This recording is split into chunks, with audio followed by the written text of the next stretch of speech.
Look His at her, so humiliated and weak. called wife who just put to bed ugly in a party with friends, but she made him regret. Look at her, fat, ugly, and useless.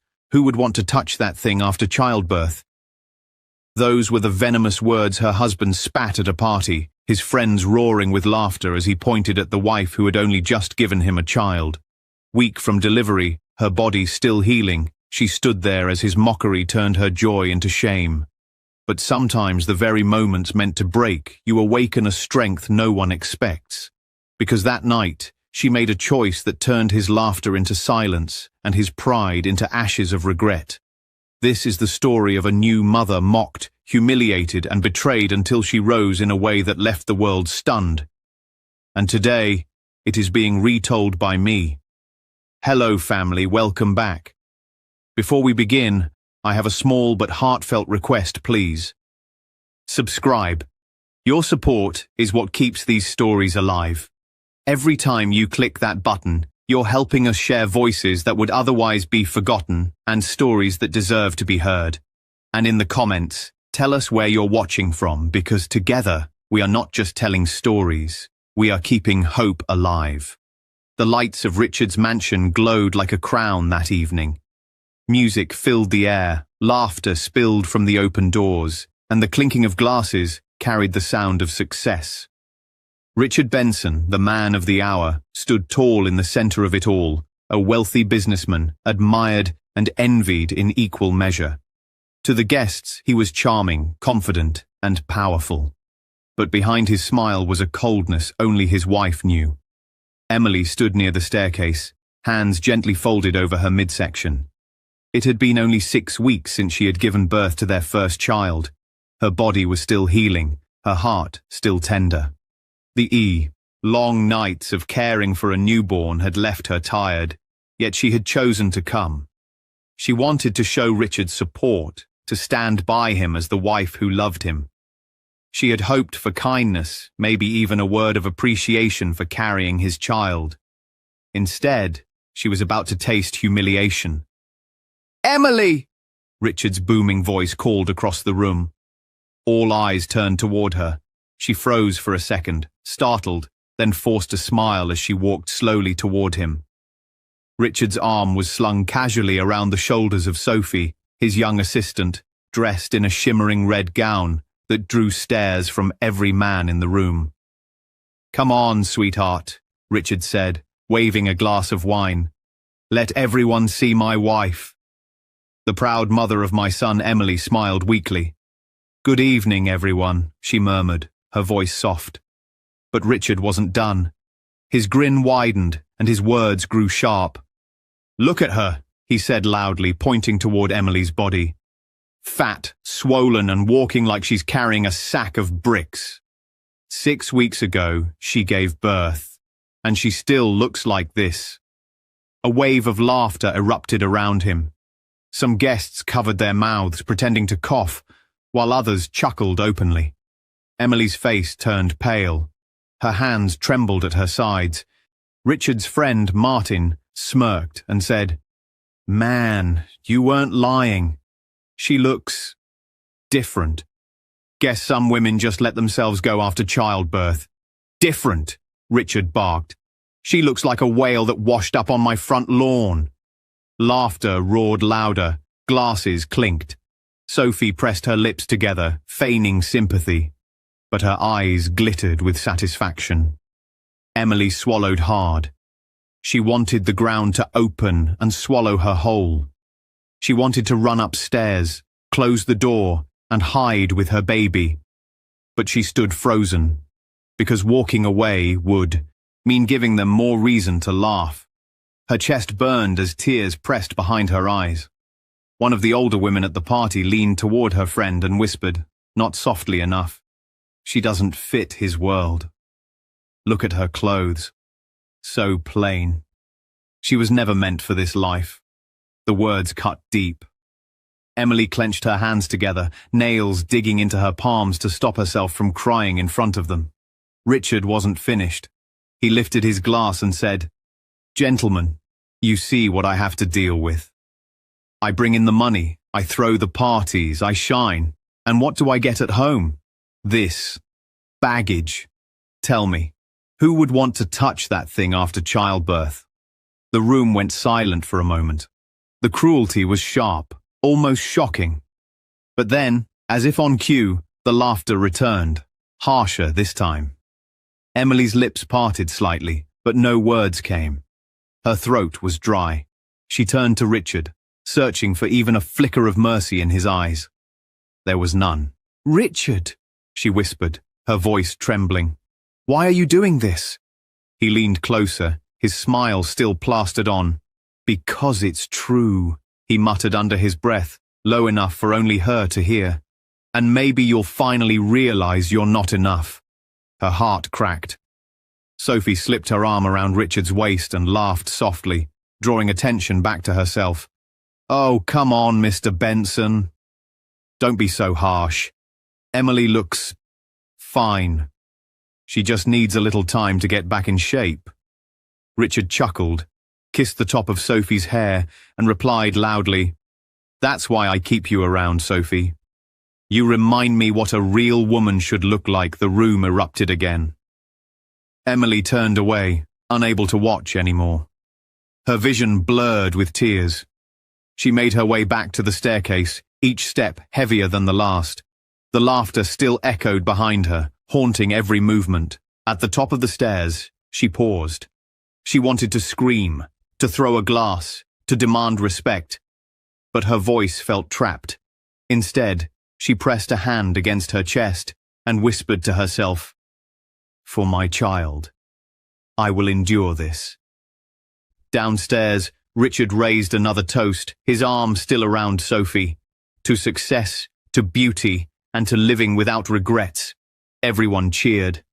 And Emily, broken and humiliated, stood in the shadows, clutching her pain like a wound no one could see. The party dragged on late into the night. From upstairs, Emily could still hear the laughter and music floating through the house. Every burst of noise cut into her heart like a knife. She sat on the edge of the bed, rocking her newborn son gently in her arms. His tiny fingers wrapped around her thumb, his breaths soft and peaceful. For a moment, the world seemed bearable, because she had him. But even as she whispered to her child, her mind replayed Richard's words. Baggage, wail. Who would want to touch that thing? Tears streamed down her cheeks, dripping onto the baby's blanket. "Don't worry, little one," she whispered. "I'll protect you, even if I have to suffer. I'll protect you." She kissed his forehead and laid him gently in the crib. By midnight, the noise downstairs began to fade. Guests were leaving, voices trailing off, car doors slamming outside. Emily thought maybe Richard would finally come up, apologize and explain himself. She prayed he would. But curiosity pulled at her heart. Something told her not to wait quietly. She slipped on a robe, stepped out of the bedroom, and moved carefully down the staircase. The house smelled of wine and perfume, mixed with cigar smoke. Empty glasses and half-eaten food cluttered the tables. And then she heard voices, hushed but clear, coming from the study. She froze by the hallway door. Richard's deep voice carried through first. "Finally, they're gone. What a boring crowd. But at least they know who's in charge." Sophie's laughter followed, soft and playful. "You were the star, as always. I swear, Richard, you love the attention too much." Richard chuckled. "What's the point of success if no one's watching?" There was a pause. Then Sophie asked, "But what about Emily? Don't you think you went too far tonight?" She looked like she was about to break. Emily held her breath, pressing her ear closer to the doorframe. Richard snorted. "Break? She's already broken. That's the truth. I don't even know why I married her. She's baggage, Sophie." Dead weight. Emily's heart pounded in her chest. Sophie's voice softened, almost teasing. "So, do you regret it?" "Regret?" Richard replied without hesitation. "Every damn day. My family warned me. I thought she'd change, that she'd grow into this world. But she's still the same poor plain girl. No class, no beauty, nothing. Emily's knees weakened. She gripped the wall to steady herself, her eyes wide with shock. Richard continued, his voice dripping with arrogance. You, Sophie, you're different. You're sharp, attractive. You belong here, in my world. Emily. She just got lucky. She gave me a son, and that's the only useful thing she's ever done. Emily covered her mouth, stifling a gasp. Inside the study, Sophie giggled nervously. Richard, you shouldn't say that. What if she hears you? Richard laughed bitterly. So what if she does? What's she going to do? Cry? She has no power, Sophie. Without me, she's nothing. Everyone knows it. Emily's vision blurred again, but this time it wasn't just pain. It was something darker. Anger stirred beneath the sorrow, a storm forming quietly inside her chest. Her husband, the man she had loved, the father of her child, had stripped her of every shred of dignity, first in front of strangers, and now behind closed doors. And Sophie, the woman she had trusted as just an assistant, was sitting there, letting it happen, encouraging it. Emily stepped back silently, her heart thundering, her hands trembling. She wanted to burst into the room, to scream, to throw every ugly word back in Richard's face. But she stopped herself. Instead, she turned and climbed the stairs, her steps heavy but controlled. She returned to the bedroom, shut the door softly, and leaned against it. In the crib, her baby stirred and whimpered.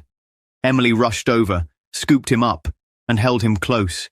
She whispered into the night, her voice shaking but filled with a strange new resolve. They think I am nothing.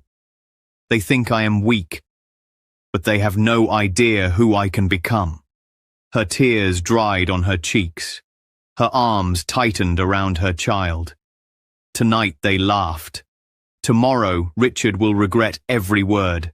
If you haven't subscribed yet, I'd love you to join our community by hitting the subscribe button.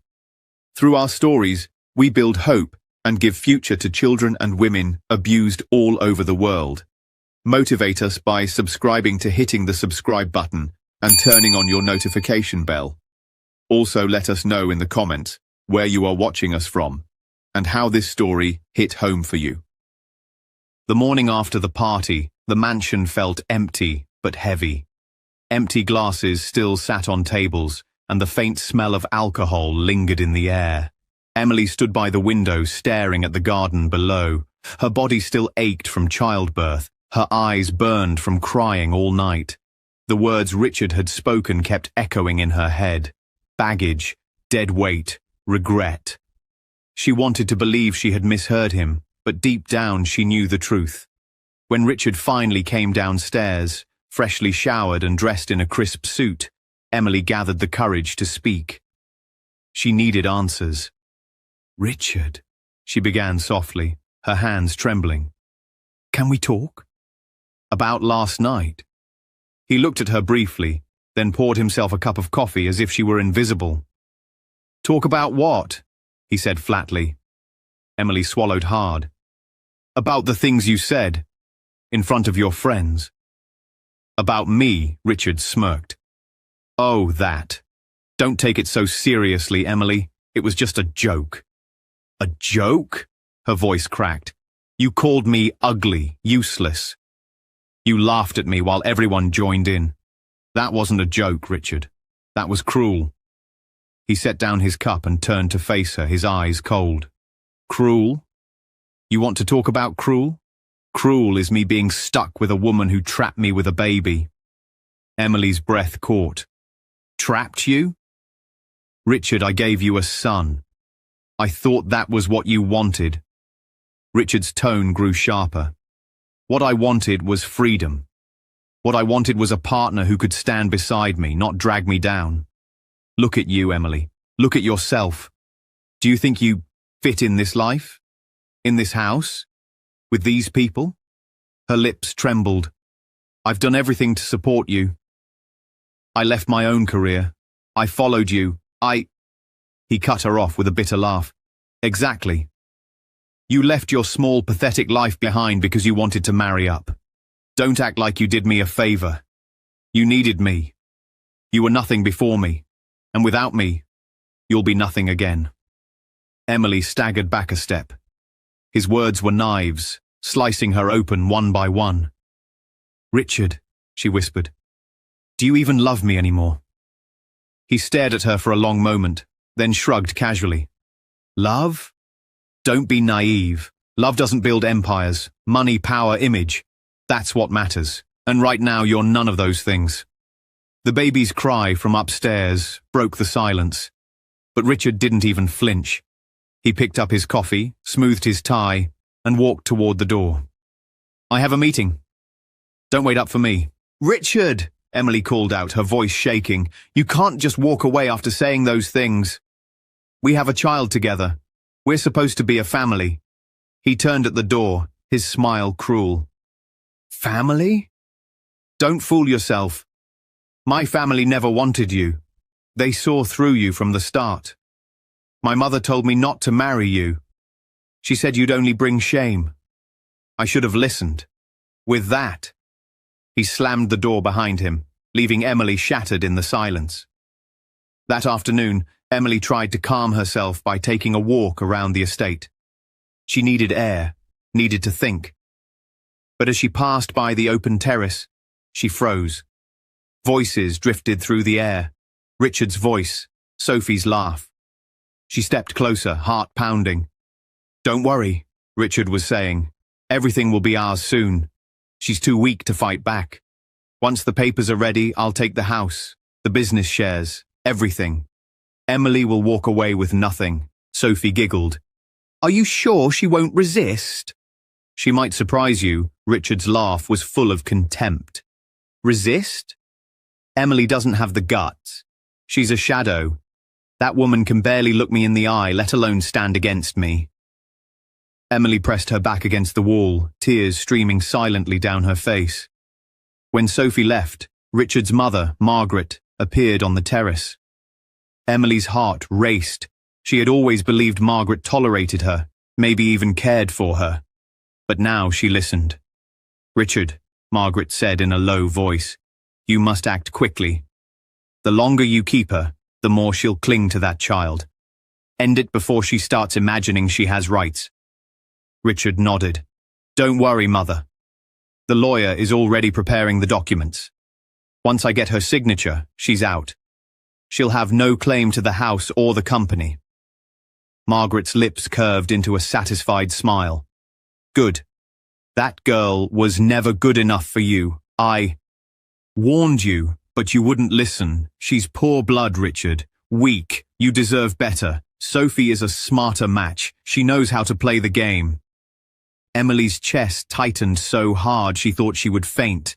Her mother-in-law, the woman she had once trusted, was helping destroy her. Emily stumbled back from the terrace, her knees weak. She pressed her hand over her mouth to stop the sob threatening to escape. It wasn't just Richard. His mother was part of it.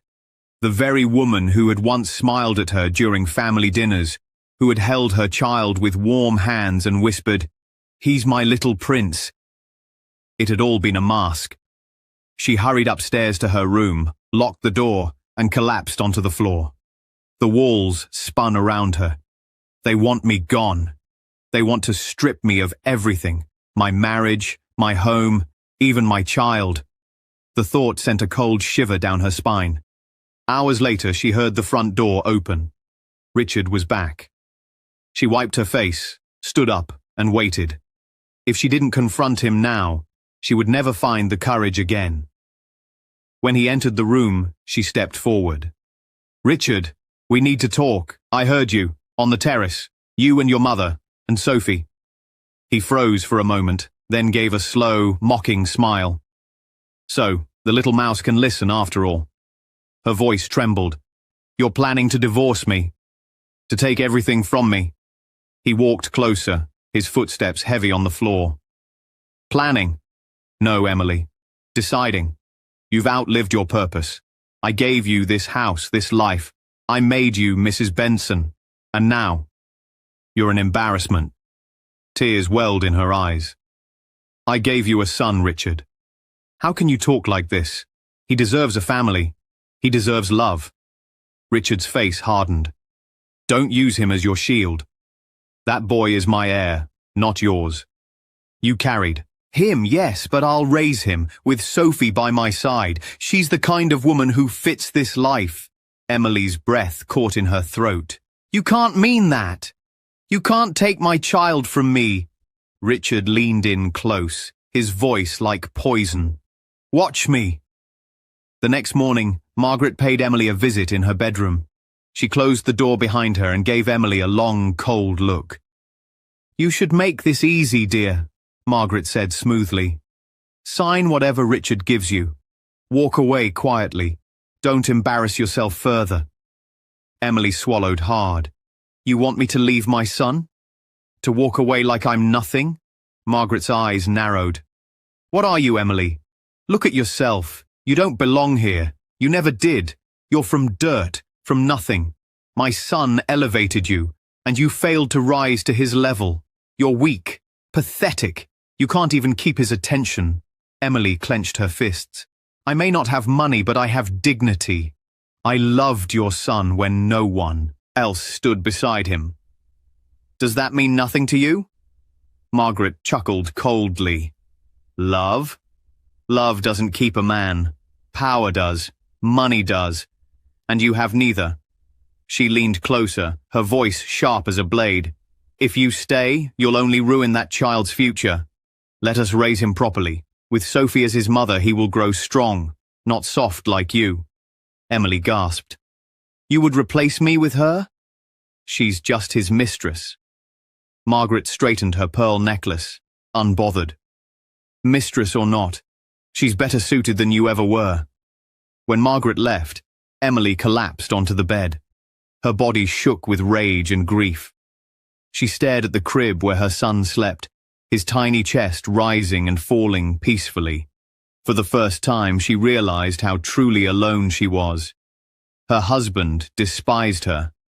His mother wanted her erased. And Sophie was already taking her place. Emily pressed her hand to her heart, whispering through clenched teeth. They think I am powerless. They think I will walk away, but they don't know me. They don't know what I can do. She kissed her son's forehead, her voice steadying. For you, my child, I will fight. I will not let them take everything from me. Meanwhile, downstairs, Richard poured himself another drink as Margaret sat across from him. Soon, mother, he said, smirking. She'll break. She'll sign. And then she's gone. Margaret sipped her tea calmly. Good. Do not show mercy, Richard. Mercy is for equals, and she is beneath you. Remember that Richard raised his glass. To a new life. With Sophie. Without baggage. They clinked glasses, their faces hard with triumph, unaware that upstairs a broken woman had just found the first spark of her hidden strength.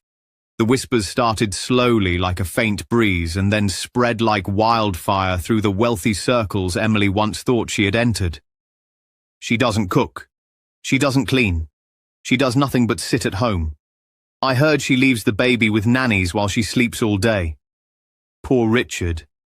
Imagine working so hard and coming home to a lazy, ungrateful wife. Emily heard the words at the market, at the salon, even in the church pews. Women who had once greeted her with polite smiles now turned their backs. Men she had known through Richard's business partners looked at her with disdain. At first she told herself it was just gossip, the kind that floats around in high society. But the words were too sharp, too specific, too rehearsed. She began to see the truth. The rumors were planted. By Sophie. By Margaret.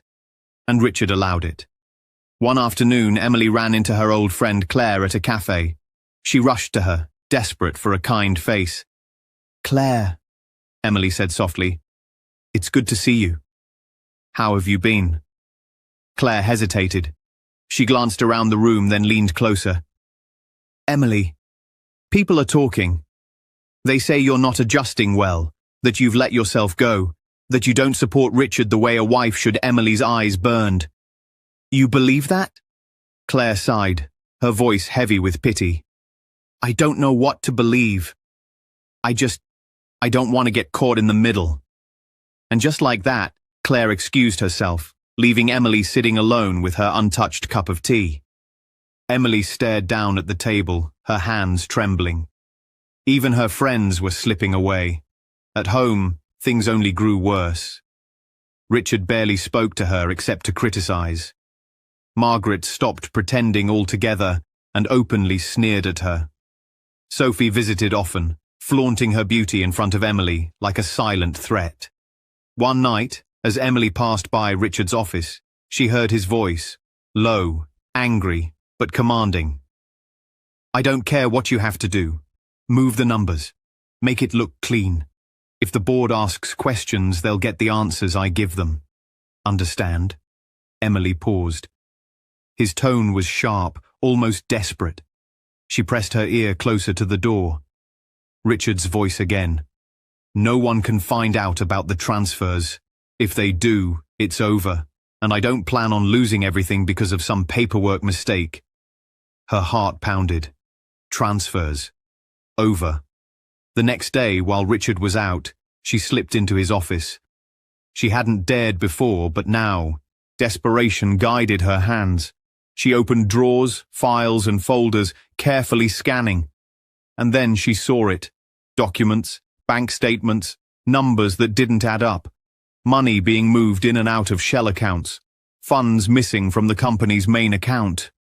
Her fingers trembled as she copied the papers, slipping them into a folder she hid in her closet. Richard's empire wasn't built on brilliance. It was built on fraud. That night, lying awake beside her husband, Emily whispered into the dark, God, show me what to do. And slowly, something began to shift inside her. She started small. Early mornings, she went for quiet walks around the estate, letting her body heal, rebuilding her strength. She began eating better, caring for her skin, tending to her appearance, not for Richard, not for anyone else, but for herself. She found the number of an old mentor, Mr. Dawson, who had once guided her when she was a young intern before marrying Richard. She called him in secret. Emily Benson, he said in surprise. It's been years. How are you? Her voice wavered. Not well, but I need your advice. I need direction. Mr. Dawson didn't ask questions she wasn't ready to answer. Instead, he encouraged her to use her sharp mind again, to remember her own worth. You were one of the smartest young women I ever worked with, he reminded her. Don't let anyone bury that. Those words lit a spark in her heart. But Emily wasn't reckless. She knew Richard was dangerous. She started secretly recording conversations, snippets of his phone calls, his arguments with business partners, even moments when Sophie whispered schemes into his ear. She saved every recording, every document, carefully hidden in places Richard would never look. Piece by piece, she was building a wall of truth that could one day destroy him. Still, the loneliness cut deep. One evening, as she stood on the balcony with her son in her arms, she whispered, They've taken everything from me. Friends, respect, even your father's love. But I swear, they won't take you. And they won't take me down without a fight. Her baby gurgled softly, unaware of the storm brewing in his mother's heart. Then came the blow she didn't see coming. Late one night, she overheard Richard and Sophie again. They were in the study, their voices low but clear. Richard, Sophie whispered, I can't hide it much longer. You'll have to tell her Richard sighed. We'll tell her soon. But it doesn't matter. She'll be gone by then. Emily's heart raced as she leaned closer. Sophie's voice was trembling but excited. I'm carrying your child. Our child. And I won't let Emily stand in the way. Emily's stomach dropped. Her breath caught in her throat. Richard chuckled darkly. Don't worry, Sophie. Emily was just a phase, a mistake. You're my future. Once the divorce is final, she'll be out of the picture for good. Emily staggered back from the door, her hand over her mouth. Pregnant. Sophie is pregnant. The room around her seemed to spin. Her knees nearly buckled. Her husband wasn't just cheating. He wasn't just planning to destroy her. He was replacing her entirely. Emily stumbled back into her bedroom, her whole body shaking. She sat on the edge of the bed, clutching her chest, as though her heart might tear itself apart. Pregnant. Sophie was pregnant. The words circled in her head like vultures. She thought of Richard's laughter at the party, his cruel remarks, his secret meetings with Sophie. Now everything made sense. The boldness, the arrogance, the way he had stopped hiding their affair. Sophie wasn't just a fling. She was the replacement. Emily fell to her knees and wept silently, her sobs muffled against the bed sheets. "What did I do to deserve this?" she whispered to the empty room. "Why me?" The baby stirred in the crib beside her, whimpering. Emily reached over, lifted him, and pressed him to her chest. His warmth steadied her. His tiny fingers grasped her blouse, and she realized she couldn't break. Not now, not ever. "For you," she whispered into his hair, "I will survive this. I will fight." But survival was not easy. The next week, the rumors intensified. At a charity luncheon, women whispered loudly enough for her to hear. Her own husband barely looks at her. "Did you hear?" She doesn't even nurse her baby. The nannies do everything. Richard deserves better. Poor man Emily sat stiffly at the table, forcing a polite smile while her insides twisted. She wanted to shout that it was all lies, that she loved her son more than anything. But her words would fall on deaf ears. The poison had already spread. When she returned home, she found Sophie in the living room, laughing with Margaret. Sophie had her hand resting on her stomach, a faint smile playing on her lips. Margaret glanced at Emily with disdain. "There you are. You look tired, as always." No wonder Richard is so drained. Emily's lips parted, but no words came. She turned and walked upstairs without a fight, her dignity the only shield she had left. That night, she sat by her closet, pulling out the folder where she had hidden the copied documents. She spread them across the floor: bank records, transfers, contracts with forged signatures. Each page was evidence of Richard's deceit. She whispered to herself, "He thinks I'm powerless. He thinks I'll walk away. But these papers, they're my weapon." Her phone buzzed with a message from her old mentor, Mr. Dawson.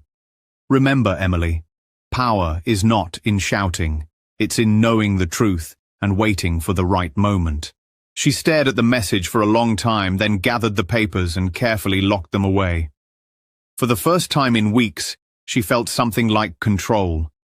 In the days that followed, Emily became quieter, calmer, almost invisible.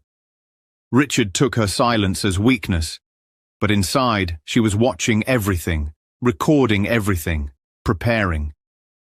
She carried a small recorder hidden in her bag. When Richard yelled at her over dinner, she let him rage and pressed the button. When Sophie whispered promises to him in dark corners, Emily captured every word. Bit by bit, she was building a wall of evidence so strong it could bury them both. One evening, Richard confronted her in the kitchen. "You're acting strange," he said, his eyes narrowing. "Quiet, distant. What are you planning, Emily?" She forced a tired smile. "Nothing, Richard. I'm just tired." He stepped closer, towering over her. "Good. Stay that way. Don't make this harder than it has to be." He patted her cheek condescendingly before walking out. Emily waited until he was gone, then whispered, "You have no idea what's coming." But as strong as she tried to be, the truth about Sophie's pregnancy gnawed at her. Late at night, she would lie awake, staring at the ceiling. The thought of another woman bearing Richard's child, of her son growing up with a half-sibling raised by Sophie, made her stomach twist. One night, she couldn't hold it in anymore. She whispered into the dark, "God, I am broken." Everyone has turned against me, my husband, his mother, even my friends, and now, another child. Where is my place in this world? Her tears soaked the pillow, but then she looked at her son sleeping beside her and wiped her face. My place is here, she said firmly, beside him, protecting him. And one day, making them all regret what they've done. Downstairs, Richard poured Sophie a glass of wine, though she waved it away with a smile, resting her hand on her belly. She'll be gone soon, Richard assured her. The divorce will be quick. I've already spoken to the lawyer. Emily won't fight back. She doesn't have it in her. And once she signs, you'll be the lady of this house. Sophie leaned against him, her eyes shining. And our child will be the true heir. Richard smirked. Exactly. They clinked their glasses together, sealing the plan that would crush Emily. Or so they thought. Upstairs, Emily pressed her recorder off and tucked it safely away. She had captured every word. She stood at the window, the night air cool against her face, her son's soft breathing filling the room. Her heart was still broken, but beneath the cracks, something stronger was forming. They think I'm finished, she whispered. But I am just beginning. The Benson mansion glittered again, just like the last time. Expensive cars filled the driveway and the grand hall buzzed with laughter, music, and the clinking of glasses. Guests in their best attire moved from group to group, talking about business, gossiping about rivals, waiting for the big announcement Richard had promised. Richard stood in the center, beaming. Sophie clung to his arm in a golden dress that shimmered under the lights, her hand resting on her stomach as though reminding everyone of what she carried. Richard whispered something into her ear, and she giggled, leaning closer. Tonight, he said proudly, everything changes. The crowd quieted as Richard raised his glass. Ladies and gentlemen, thank you for coming. Tonight is not just about business, but about life, about new beginnings. As many of you know, I believe in moving forward, in choosing what strengthens us, what elevates us. The doors opened. Every head turned. Emily walked in. For a heartbeat, the room froze. She wore a black gown, elegant and sharp, her hair styled to perfection, her presence undeniable. The whispers started immediately. Is that Emily? She looked so different. I thought she wasn't coming. Richard's smile faltered. Emily, he muttered. Emily walked slowly, her heels clicking against the marble. She stopped in the middle of the room, her chin lifted. Good evening, everyone. I hope I'm not late. The whispers grew louder. Richard forced a laugh, raising his glass again. Well, look who decided to crawl back. My wife. Though perhaps not for much longer. He turned to the guests. Yes, tonight is also about change. Emily and I are going our separate ways. Sometimes, gentlemen, you realize you need a partner who matches your world. He squeezed Sophie's hand. The crowd chuckled politely, but many glanced at Emily, waiting. Emily's voice cut through the noise. Yes, Richard. Life is about moving forward, but not on lies, not on betrayal, and not on theft. A ripple of confusion passed through the room. Richard stiffened. What are you talking about? Emily reached into her clutch and pulled out a recorder. She pressed play. Richard's voice filled the room. Emily doesn't have the guts. She's a shadow. That woman can barely look me in the eye, let alone stand against me. Sophie is my future. Emily was just a mistake. The guests gasped. Sophie froze. Richard's hand slipped from hers. Emily's eyes swept the room. That was Richard Benson, the same man who stood before you just now and talked about new beginnings. This is how he speaks of the woman who carried his child, who stood by him through everything. A murmur ran through the crowd. Richard's face flushed with anger. You dare bring private matters here? Pathetic. Do you think anyone cares about your whining? Emily's tone sharpened. This isn't just about me, Richard. It's about the truth. And the truth is, You betrayed not only me, but everyone in this room. Richard barked a laugh. And what truth would that be? Emily opened her clutch again and pulled out a folder. This truth. Documents showing years of embezzlement, stolen funds, fake contracts. Your empire isn't built on genius, Richard. It's built on fraud. The crowd erupted. Richard's business partner, Mr. Langston, pushed forward and grabbed a paper. His eyes scanned the numbers, his expression hardening. These signatures. Richard, this is fraud. Do you have any idea what this means for the company? Richard stammered. It's lies. She forged them. She's desperate. Emily's calm voice rose. Forged? Then perhaps the guests would like to hear this. She pressed play on another recording. Richard's voice again. Move the numbers. Make it look clean. If the board asks questions, they'll get the answers I give them. Understand?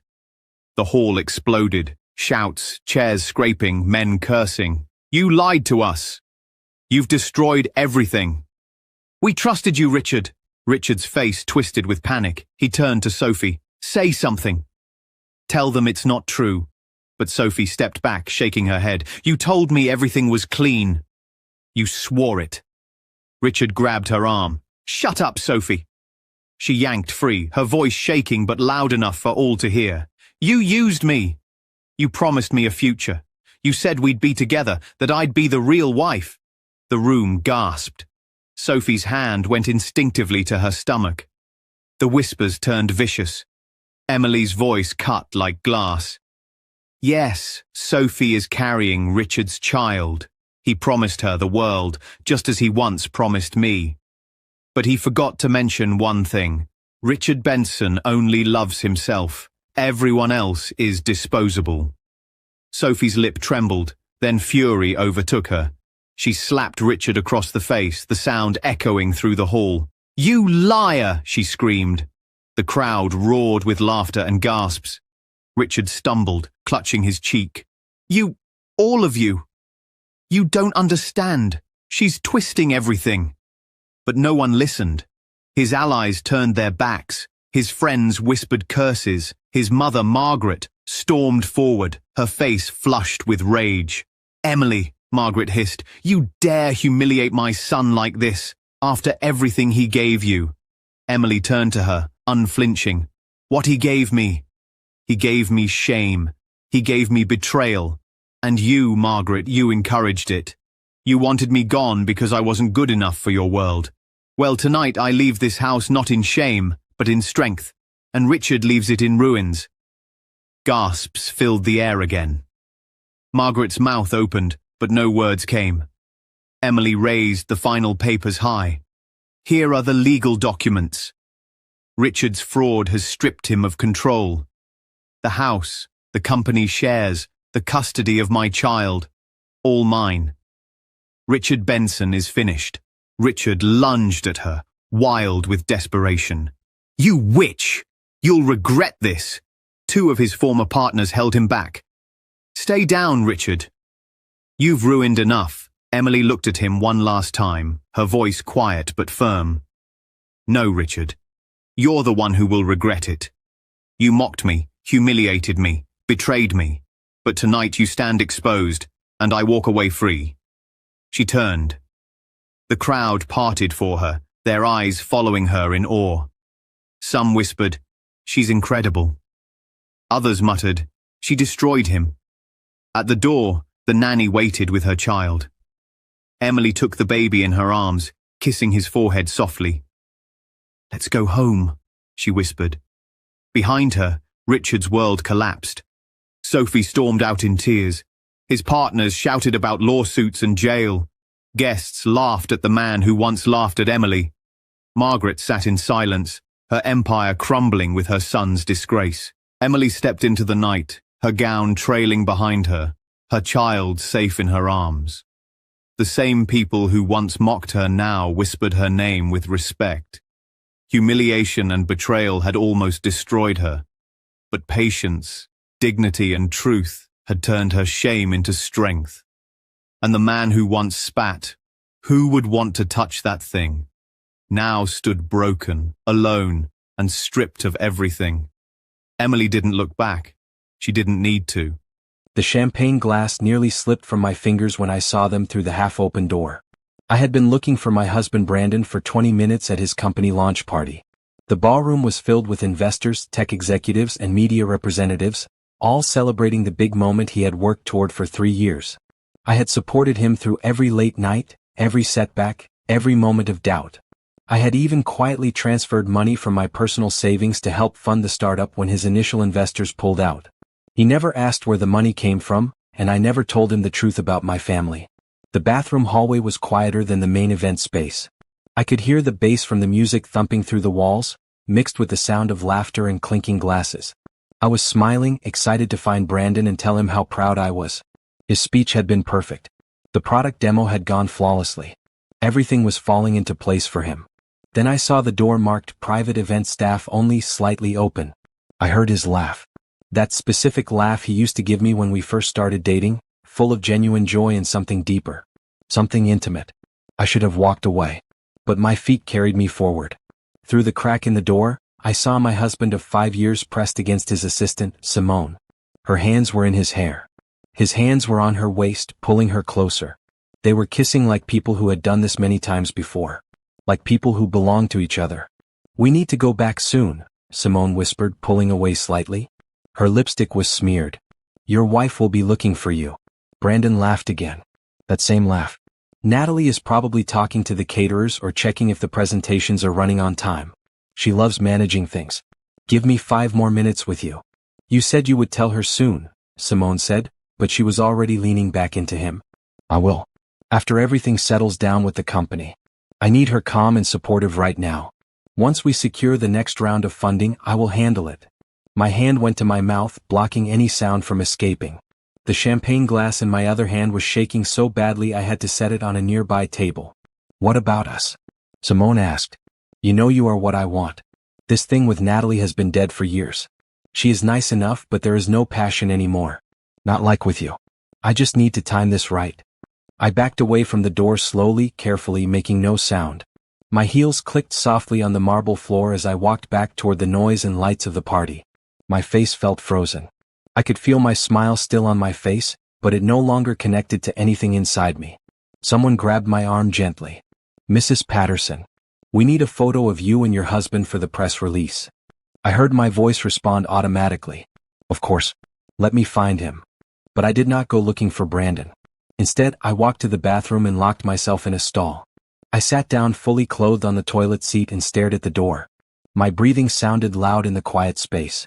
My heart was beating so hard I could feel it in my throat. 8 months ago, Brandon had hired Simone as his executive assistant. He told me she was efficient and understood the tech industry. He started working later, taking calls in other rooms, smiling at his phone when he thought I was not watching. I had noticed. Of course I had noticed. But I trusted him. I believed him when he said the business needed his full attention. I believed him when he said he was just stressed and tired when he barely touched me anymore. I believed him because I loved him. I pulled out my phone with shaking hands and opened my text messages. There were 3 from Brandon sent during his speech. "Where are you? Investors want to meet you." "Natalie? I need you for photos." "Never mind, got the photos. Simone is handling the press." Of course Simone was handling it. Simone was handling everything, including my husband. I stood up and looked at myself in the mirror. My dark brown skin was smooth, my makeup perfect, my natural hair styled beautifully in twists. I had worn a red dress tonight because Brandon once said red was his favorite color on me. Now I wondered if he even noticed what I was wearing. I fixed my lipstick with steady hands and walked back out to the party. I found Brandon near the stage, laughing with a group of investors. Simone stood beside him, her hand occasionally touching his arm in a way that seemed professional but was not. Brandon saw me and waved me over. "There she is. Natalie, come meet Mr. Hughes from Venture Capital Group." I walked over with my head high and my smile in place. I shook hands. I made small talk. I played the role of the supportive wife perfectly because I had been playing it for 5 years. But inside something had changed. The woman who walked into this party was gone. The woman standing here now was someone different. When Mr. Hughes asked how I felt about Brandon's success, I smiled and said, "I am just happy to see him get everything he deserves." Brandon squeezed my hand, thinking I was being sweet. He had no idea what I meant. Simone excused herself to check on something and Brandon pulled me closer. Thank you for being here tonight, Nat. I know I have been distant lately with all the stress. After this is over, we should take a vacation. Reconnect. I looked up at him. This man I had loved since I was 23 years old. This man I had built a life with. This man I had betrayed my own family's wishes for, insisting on keeping my real identity secret so he would love me for me and not my money. That sounds nice, I said softly. He kissed my forehead and went back to networking. I stood there in the middle of his celebration, surrounded by people congratulating us both, and felt completely alone. The party went on for 3 more hours. I smiled until my face hurt. I posed for photos. I thanked people for coming. I watched my husband and his mistress move around the room, careful never to stand too close together in public, but I could see the glances they shared. Everyone else saw a successful launch party. I saw the ending of my marriage. When we finally got home at midnight, Brandon was buzzing with excitement. Did you see how well everything went? Hughes wants to invest another $2 million. This is going to change everything for us, Nat. I am so happy for you, I said and went to the bedroom. He did not follow me. He stayed up making phone calls, probably to Simone. I sat on the edge of our bed and finally let myself feel it. The betrayal. The humiliation. The anger.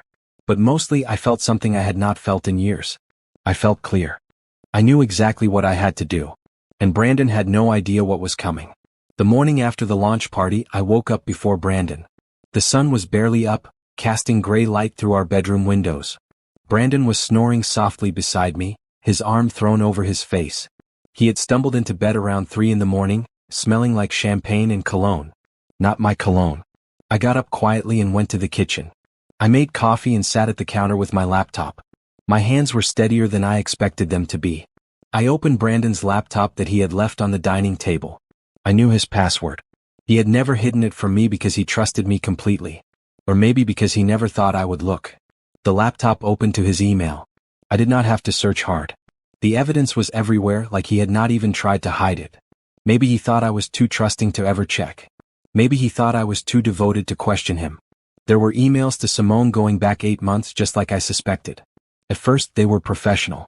Then they became friendly. Then they became something else entirely. Can't stop thinking about last night, one from 3 months ago said. When can I see you again? Her response, Brandon's wife suspects nothing. We can meet at the apartment after the investor meeting. My stomach turned. The apartment. He had told me he was renting a small office space to work in peace. I had never questioned it. I scrolled through more emails. There were hotel receipts. Restaurant reservations.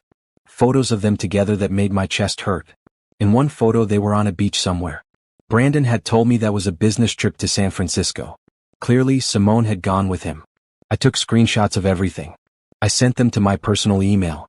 I worked methodically, my coffee growing cold beside me. Then I found the financial records. Brandon had access to our joint account. It was an account I had opened and funded because he said mixing finances would make us stronger as a couple. I had been putting in $20,000 a month for the past 3 years to support his business dreams. I clicked through the transaction history and felt my anger rise higher than it had been. He had not just been funding his company with my money. He had been paying for Simone's apartment. He had bought her jewelry. He had taken her on trips. My money had funded his affair. I sat back and laughed bitterly. It was almost impressive how completely he had used me. I heard movement from the bedroom. Brandon would be up soon. I closed his laptop and put it back exactly where he left it. When he came into the kitchen 15 minutes later, freshly showered and smiling, I was making breakfast like everything was normal. Morning beautiful, he said, kissing my cheek. Last night was incredible. I still cannot believe how well everything went. It was a great party, I said, flipping pancakes. Everyone seemed impressed. He poured himself coffee and sat at the counter, scrolling through his phone. Probably texting Simone. I have back-to-back meetings today, he said. Might be home late again. You okay with that? Of course, I said. You should focus on the business. He smiled at me like I was the perfect wife. You are amazing, you know that? So understanding. I put the pancakes in front of him. I try. After he left for work, I sat in the silence of our apartment. Our apartment that I had paid for. Our furniture that I had bought. Our life that I had funded while he built his dreams and betrayed me. I picked up my phone and made a call I had not made in 2 years. Natalie? My father's voice was surprised. Is everything okay? Hi, Dad. I said, and my voice finally cracked. I need to come home. There was a pause. Then his voice became softer. What happened? Brandon happened. You were right about him. You were right about everything. Stay where you are. I am sending the car. I hung up and looked around the apartment. 5 years of marriage. 5 years of hiding who I really was because I wanted to be loved for myself and not my family's money. 5 years of being the supportive wife while my husband built a company with my funding and carried on an affair with his assistant. I walked to the bedroom and started packing. Not everything. Just the important things. My clothes. My documents. My grandmother's jewelry that I had foolishly left here thinking it was safe. I found my old phone in the back of my closet. The one I used to use before I married Brandon. The one connected to my real life. I charged it and waited for it to turn on. When it powered up, messages started flooding in. Updates from my father's company. Invitations to events I had been avoiding. Messages from my old friends asking where I had been. I had cut myself off from my real world to play house with Brandon. I had pretended to be someone smaller than I was because he had seemed uncomfortable whenever I was too confident or too ambitious. I had shrunk myself down to fit into his life. I was done shrinking. The doorbell rang 2 hours later. It was my father's driver, Paul, who had worked for our family for 20 years. His eyes widened when he saw me. "Miss Thompson," he said formally. "Your father sent me." I smiled. It felt good to hear my real name. "Thank you, Paul. I have 3 bags." He carried my bags to the car without questions. I took one last look at the apartment. Brandon would be home in about 5 hours. He would find me gone. He would find his laptop untouched. He would have no idea what was coming. I left the engagement ring and wedding band on the kitchen counter with a simple note. "I know everything. My lawyer will contact you." Paul drove me across the city to my father's penthouse. I had not been there in 2 years. Brandon had always made excuses about why we could not visit. Now I understood why. He did not want to be around that level of wealth. It reminded him that I came from money and he did not. My father was waiting in the living room when I arrived. Richard Thompson, tech billionaire and founder of Thompson Industries. At 65, he was still sharp and commanding. He looked at me with concern and anger in his eyes. "Tell me everything," he said. So I did. I told him about the affair. About the money. About how I had hidden my identity for 5 years trying to make Brandon love me for who I was instead of what I had. When I finished, my father was quiet for a long moment. Then he said, "I am calling my lawyer. And then I am calling the board. You are coming back to the company where you belong." "Dad, I do not know if I am ready." "You are ready," he said firmly. "You have been ready your whole life. You just let that man convince you otherwise. No more hiding, Natalie. It is time to show the world who you really are." I nodded, feeling something shift inside me. He was right. I had been hiding. I had been playing small. I had been pretending to be less than I was. That ended today. My father's lawyer arrived within the hour. Her name was Patricia Chin, and she was known for winning cases that seemed impossible. She sat across from me with a notepad and asked questions. "Do you want anything from him?" she asked. "No," I said. "I want to remove him from my accounts. I want a divorce. And I want to make sure he cannot claim any of my family's assets." Patricia smiled. "That will be easy. You kept your inheritance in a separate trust. He has no legal claim to it. The joint account, though." "Freeze it," I said. "Today. Consider it done. I will file the divorce papers tomorrow. He will be served at his office." My father nodded approvingly. "What about the business? Did you invest in his company?" "Not directly," I said. "I just funded the joint account. He used it for the business, but nothing is in my name." "Good," my father said. "Let him figure out how to survive without your support. I give him 3 months before he comes crawling back." "He will not get the chance," I said. "I am done with him." That night, I slept in my old bedroom in my father's penthouse. The room was exactly as I had left it. My college textbooks on the shelves. My awards from business school on the wall. Reminders of the person I used to be before I dimmed my light for a man who was cheating on me. My phone buzzed. It was Brandon calling. I let it go to voicemail. He called again. And again. Finally, he left a message. "Nat, where are you? I came home and you are gone. Your stuff is gone. What is this note? Call me back. We need to talk." I deleted the message without listening to the whole thing. Patricia called me at 9 that night. "The joint account is frozen. He cannot access anything. The divorce papers will be served tomorrow at 10 in the morning at his office. Are you sure you do not want to warn him?" I am sure, I said. He did not warn me before he started sleeping with his assistant. Fair enough, Patricia said with approval. This is going to be simple. You had a prenup that protects your assets. He signed it. He gets nothing. After I hung up, I stood by the window looking out at the city. Somewhere out there, Brandon was probably panicking. He was probably calling my old phone that was sitting dead in a drawer somewhere in our apartment. He was probably wondering what went wrong. He would find out soon enough. I smiled at my reflection in the glass. The woman looking back at me looked different already. Stronger. Angrier. Free. Brandon had made a mistake when he underestimated me. He thought I was just a supportive wife with a little savings. He had no idea who I really was. But he was about to find out. I woke up the next morning to the sound of my father making breakfast. The smell of coffee and eggs drifted through the penthouse. For the first time in years, I felt like I was home. Sleep well? My father asked when I walked into the kitchen. Better than I have in months, I admitted. He slid a plate in front of me. We ate in comfortable silence for a few minutes before he spoke again. You know, when you first told me you were getting married, I was happy for you. Then you said you wanted to keep your identity secret from him, and I knew something was wrong. I looked down at my food. I thought if he knew about the money, he would never see the real me. I thought hiding it would make our relationship more genuine. And instead, you ended up with a man who took your money anyway and cheated on you with his employee, my father said bluntly. Natalie, you have nothing to be ashamed of. Your family built this wealth through hard work and innovation. You earned your place in this world. Never hide who you are again. I will not, I promised. At exactly 10 o'clock, Patricia called. He has been served. He called me immediately. He wants to talk to you. No, I said firmly. That is what I told him. He is not taking it well. I do not care how he takes it. Patricia laughed. Good. I like this version of you. I will handle everything from here. You focus on yourself. After I hung up, my father said, Come with me to the office today. It is time you saw what has been waiting for you. Thompson Industries was housed in a massive glass building downtown. I had not been here since before my wedding. As we walked through the lobby, people recognized my father and greeted him respectfully. A few people looked at me curiously, but no one recognized me. That would change soon enough. We took the private elevator to the top floor. The executive level. My father's office took up half the floor with floor-to-ceiling windows overlooking the city. Do you remember when you were 12 and you told me you wanted to run a company someday? He asked. I remember, I said. You told me I could do anything I wanted. I meant it. Look at this.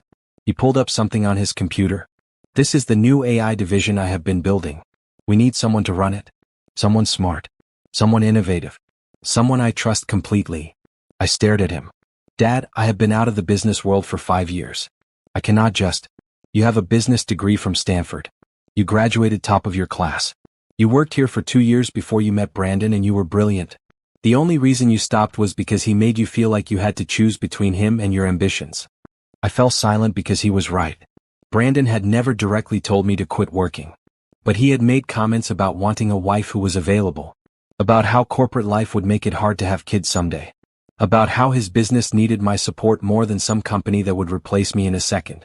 I had internalized his discomfort with my success and made myself smaller to accommodate it. I want to come back, I said quietly. But I need to do it on my own terms. I need to prove to myself that I can do this. My father smiled. Then prove it. Take the AI division. Build it into something incredible. Show everyone who Natalie Thompson really is. That afternoon, I met with the executive team. They treated me with polite respect, but I could see the doubt in their eyes. I was the boss's daughter.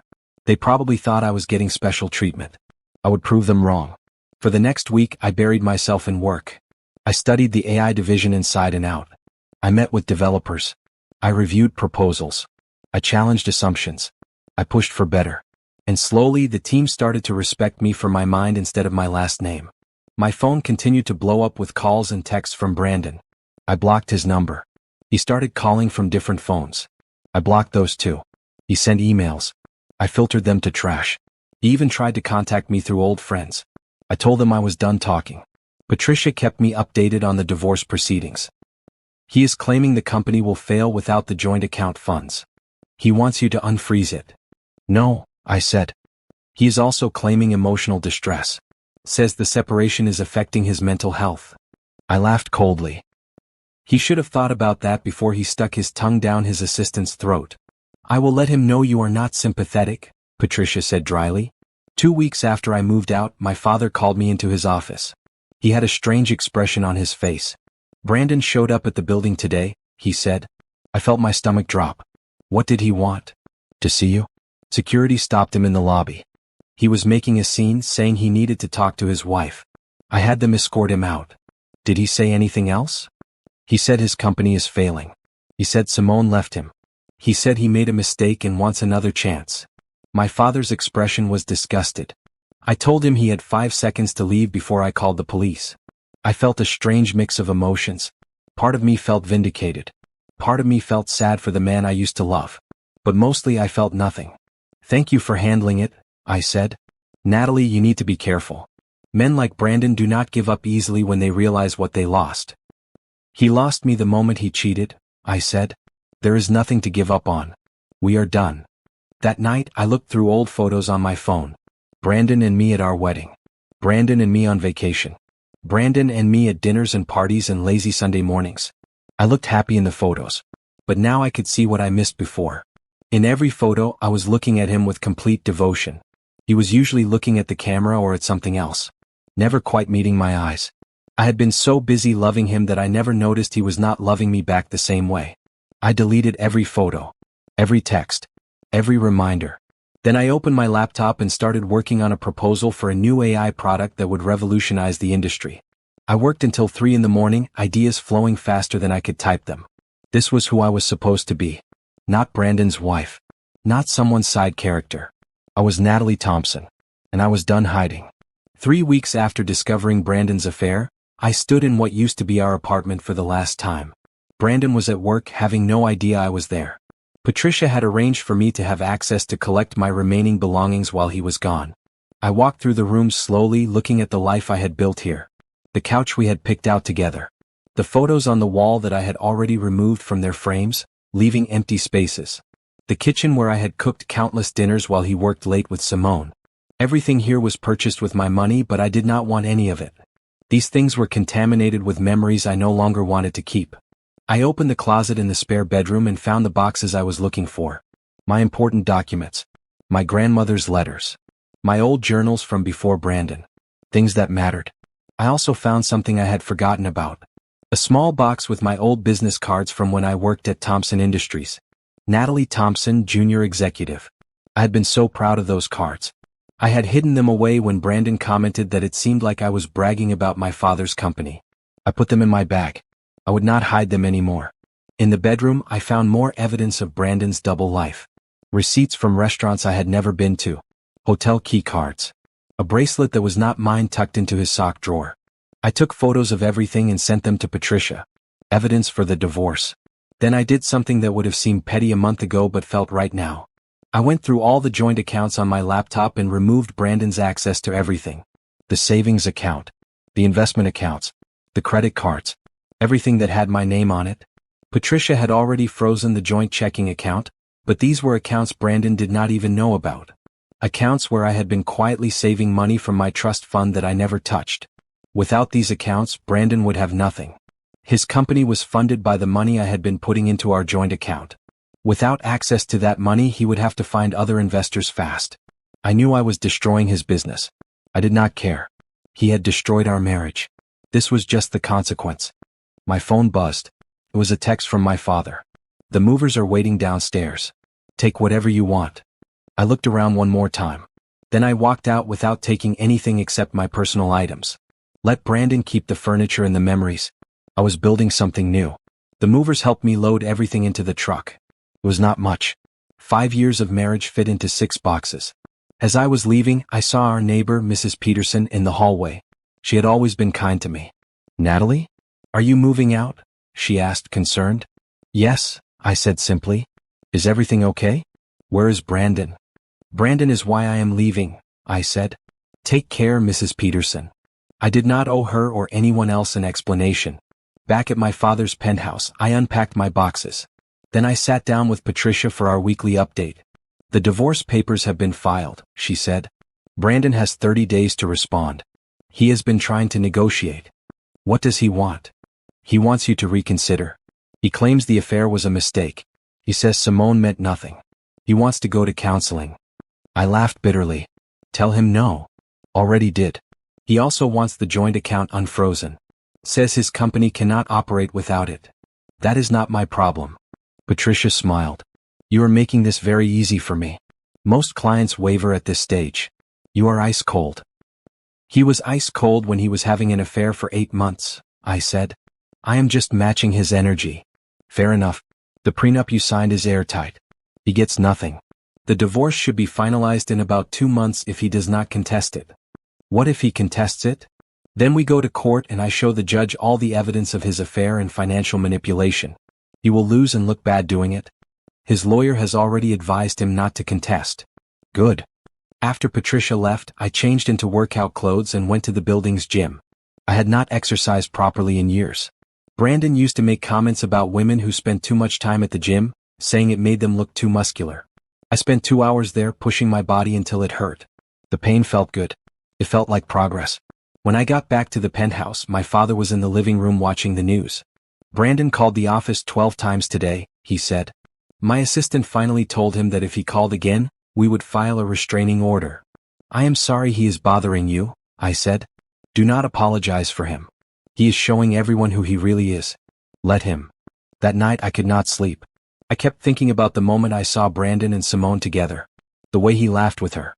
The way he touched her. The way he talked about me like I was an obligation instead of his wife. But more than that, I thought about how I had made myself smaller for him. How I had hidden my intelligence because he seemed intimidated by it. How I had stopped sharing my ideas because he always had a reason why they would not work. How I had convinced myself that being a supportive wife meant dimming my own light. I got up and went to my laptop. I opened the file with my AI proposal and kept working. This was my light. This was who I was meant to be. At 2 a.m, I finished the presentation. It was bold. It was innovative. It was going to change everything. I sent it to my father and the executive team with a note. Proposal for Thomson Industries AI division. Review and advise. Then I finally went to sleep, feeling more like myself than I had in 5 years.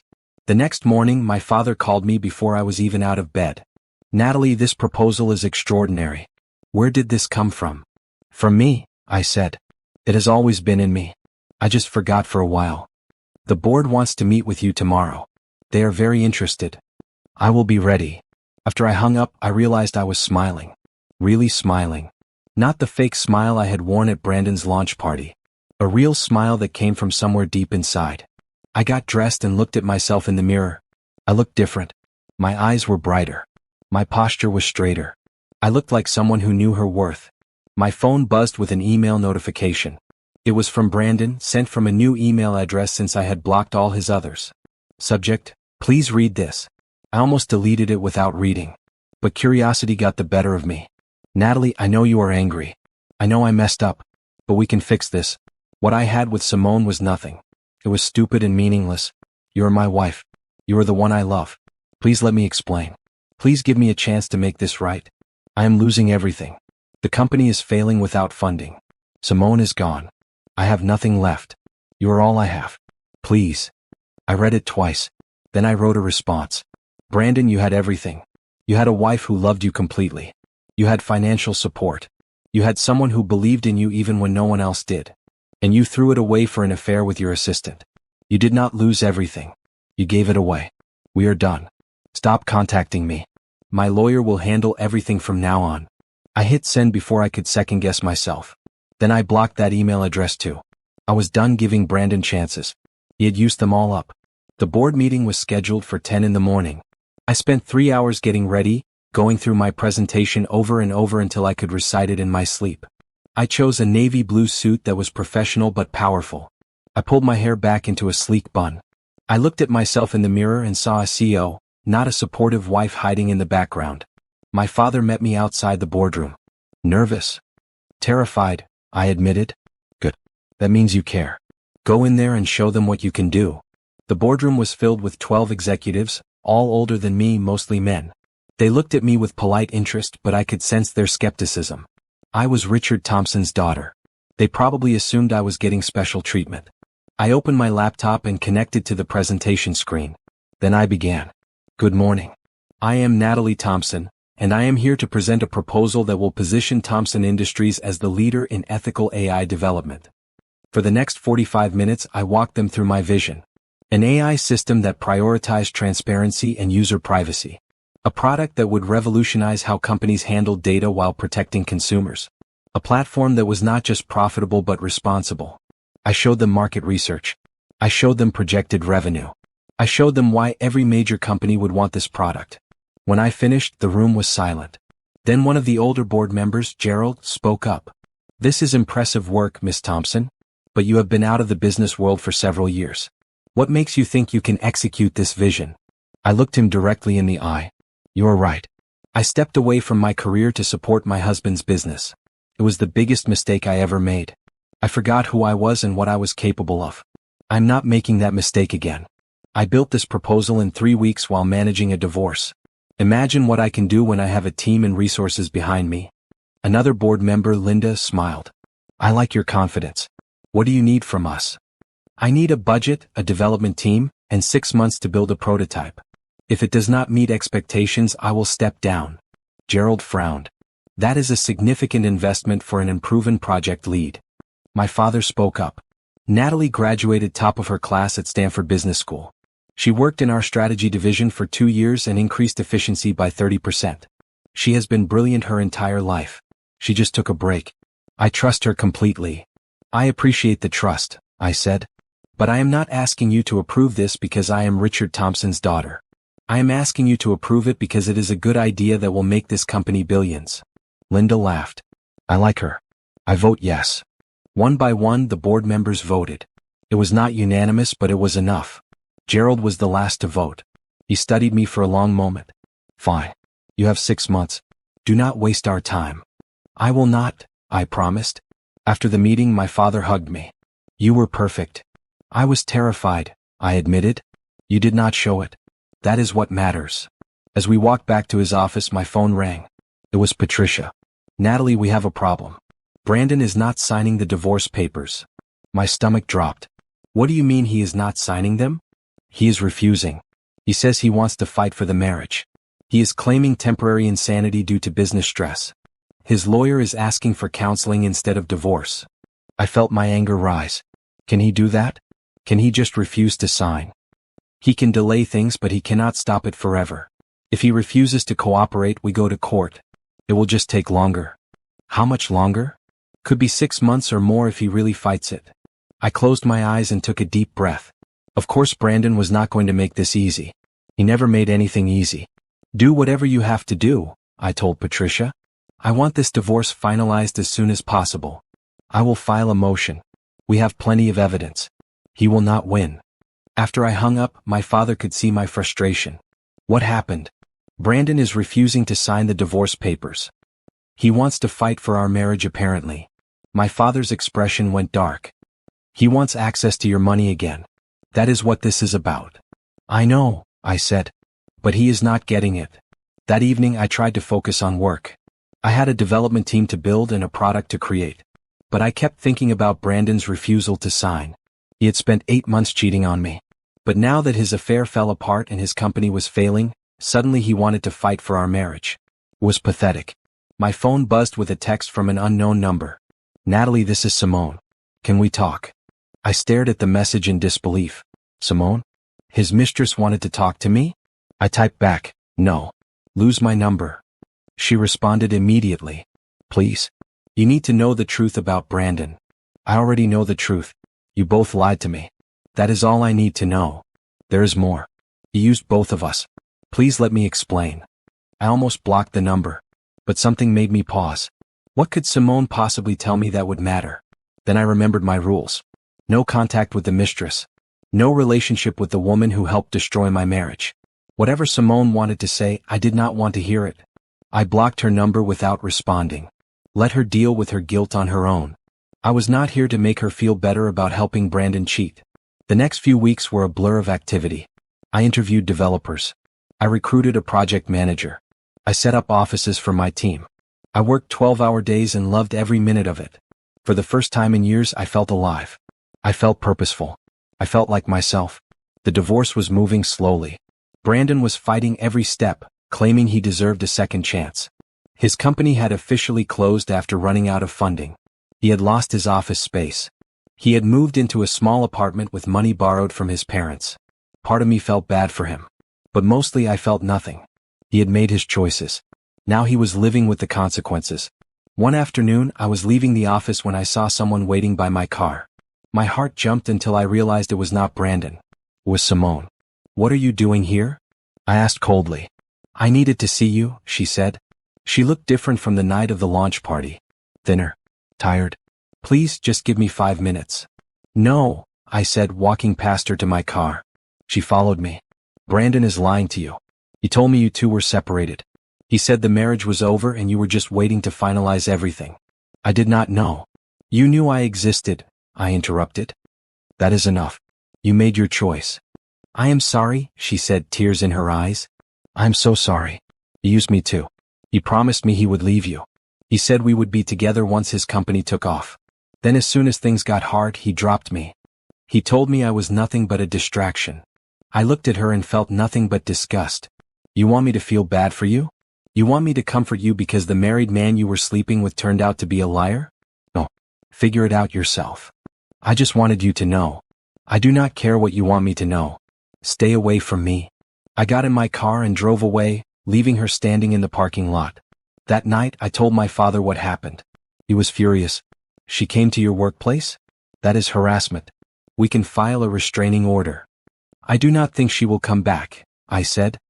"She just wanted to ease her guilt. But I am not interested in helping her feel better." "Good. She made her choices. Let her live with them." I nodded, but I could not stop thinking about what Simone said.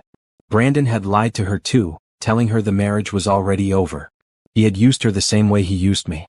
It did not make me feel sorry for her. But it confirmed what I already knew. Brandon was a liar who used people to get what he wanted. And I was done being used. 6 weeks into my role as head of the AI division, I was thriving.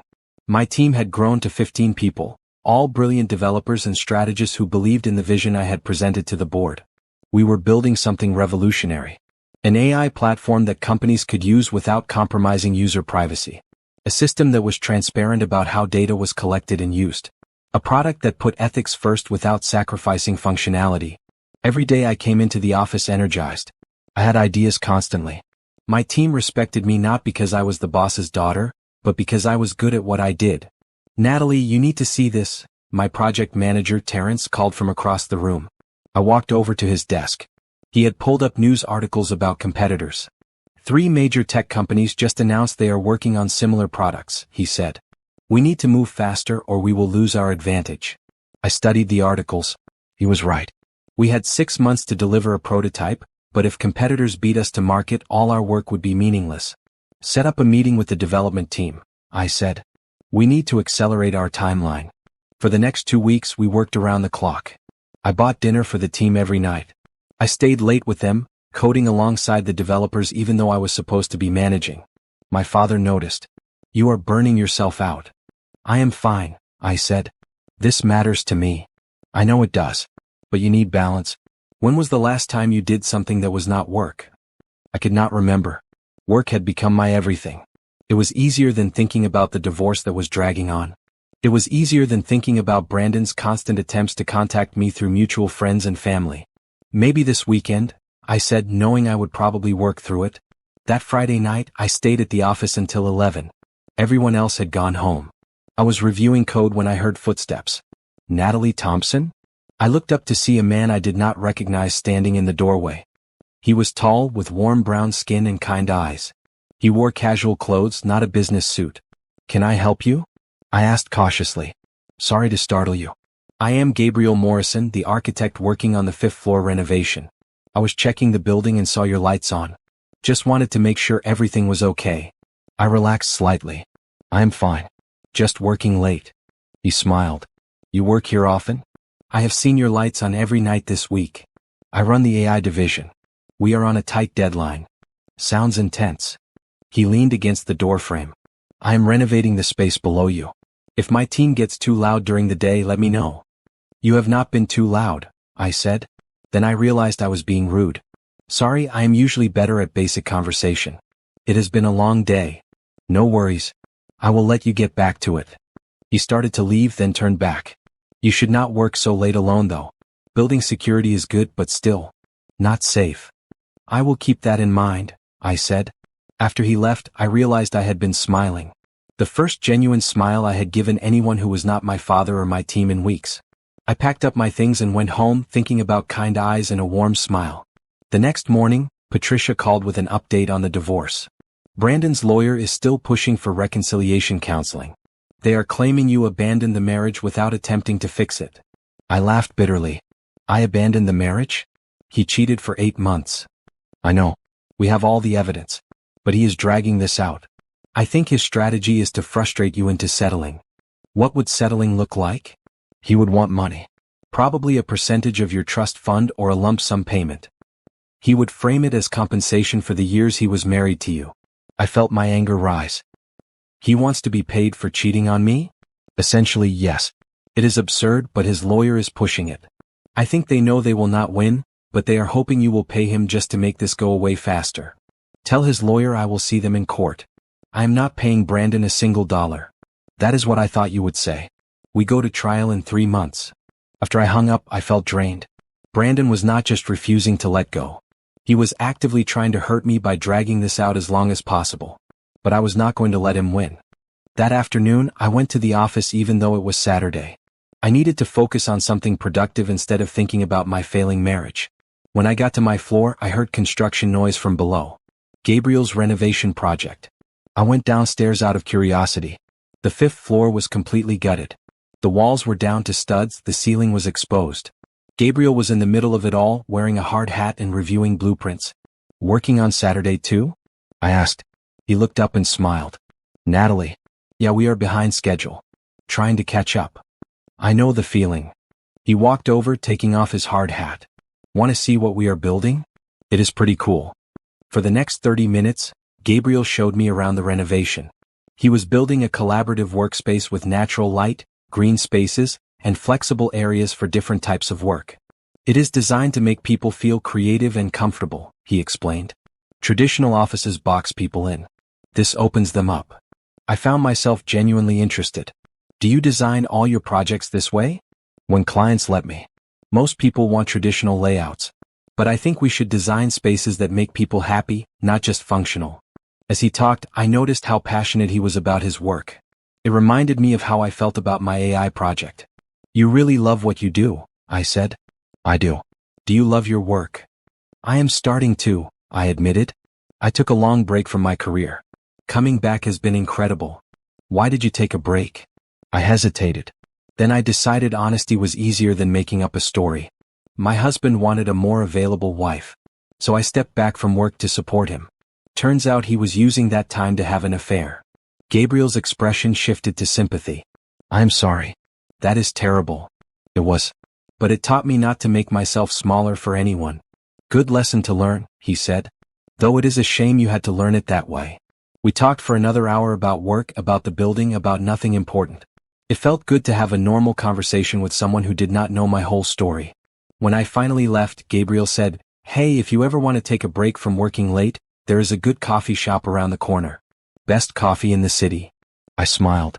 Maybe I will check it out. Maybe I will see you there, he said with a warm smile. As I drove home, I realized I was thinking about Gabriel instead of Brandon. It felt strange and good at the same time. I was not looking for romance. I was still dealing with my divorce. But maybe friendship was okay. Maybe letting someone new into my life, even just as a casual friend, was a step toward healing. When I got back to the penthouse, my father noticed my mood. You look lighter today. I feel lighter, I said. I think I am finally moving forward. Good, he said. You deserve to be happy.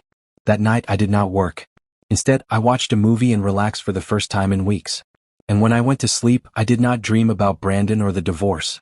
I dreamed about building something new both in business and in life. The industry event was in 3 months. The annual Tech Innovation Conference where every major company unveiled their newest products. Thomson Industries had secured a keynote spot, and my father wanted me to present our AI platform. It is the perfect opportunity, he said. We announce you as the division head and showcase the product at the same time. Make a statement. That is a lot of pressure, I said. You can handle it. You have been handling everything thrown at you lately. He was right. In the past 3 months I had built a team, developed a working prototype, and managed a contentious divorce all at the same time. I could handle a presentation. But this would be different. This would be public.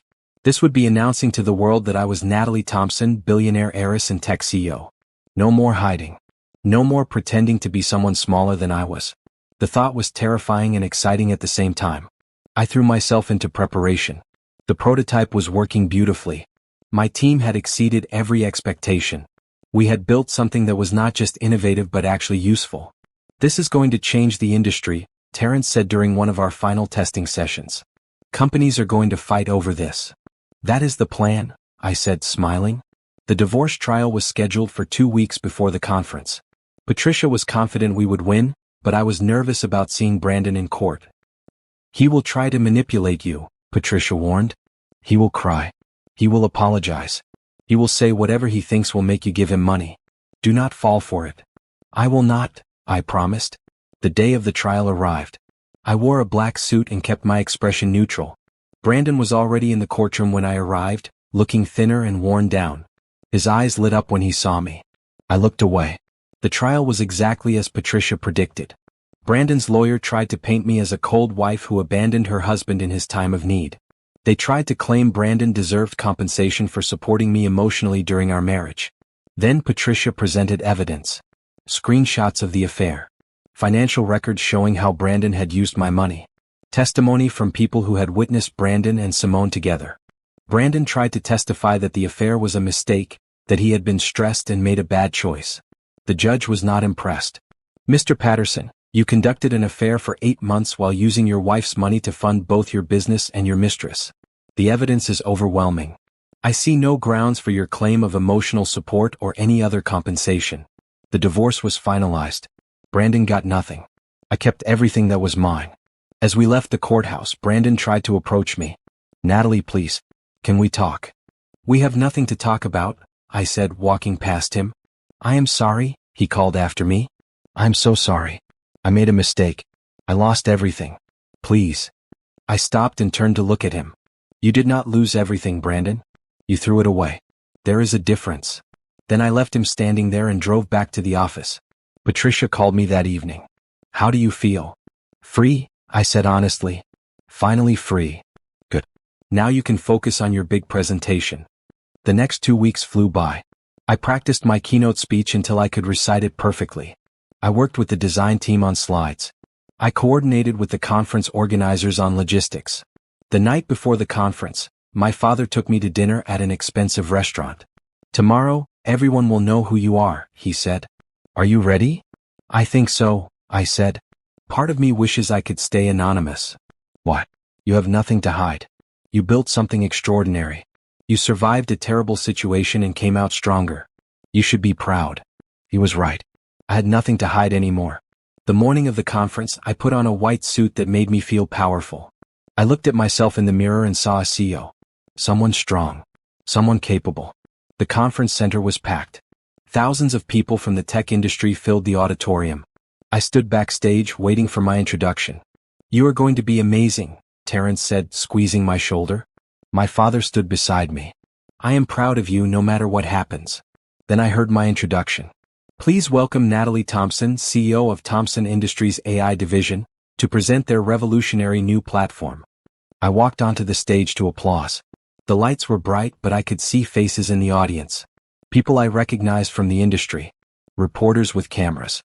Competitors taking notes. And somewhere in that crowd, Brandon might be watching too. I did not look for him. Good morning, I said, my voice clear and confident. My name is Natalie Thompson, and I am here to introduce a product that will change how companies think about artificial intelligence. For the next 45 minutes, I presented our platform. I showed demos. I explained the technology.